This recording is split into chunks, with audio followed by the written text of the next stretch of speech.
Here are 5 things you can do to move your networking contacts to collaborations. Hi, my name is Alicia Lozano, and I'm an operations and client experience consultant, and I help freedom-driven founders grow mission-driven businesses through building sustainable systems and a memorable client experience. Now I'm gonna walk through the 5 things, the 5 steps that I take to move through a networking contact to having an actual collaboration conversation. Number 1, go ahead and suss them out. You want to follow them, right? After you meet them at the networking event, you want to follow them. You want to check like their online vibe, right? You want to see what they're all about. Step 2 is to engage. So when you are engaging with them and engaging with their content, you want to also be looking for competence in the expertise that they have and the level of expertise that they are. Are they a beginner? Are they kind of middle of the road? Are they highly sought after? You kind of want to gauge, where they're at in their journey. And then number 3, you want to get noticed. So the way that you do this is you share a piece of their content. You look for opportunities to make sure that you are getting noticed in a public forum.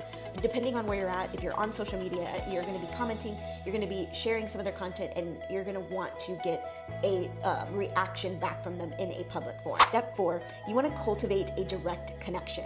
So what this means is that after you've gotten that first initial notice, right? They noticed you, they liked you back, they commented back in a public forum, you want to then take that into the DM or into an email setting where you're actually making direct contact. And in that direct contact, you may say something like, hey, I got a win out of your XYZ post, or hey, I read your newsletter and I was able to have an aha from that moment.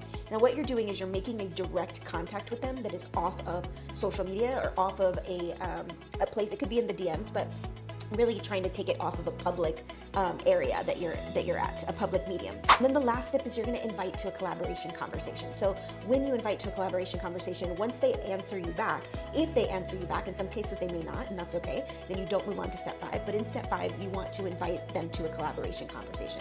So you've done all of your homework up to this point, you've made a direct connection with them, and they say thank you, or thank you so much for sharing. Then that's your invitation back to say, awesome, well hey, I was actually thinking that you have an audience of XYZ, I have an audience of XYZ, and I would love to do a collaboration with you.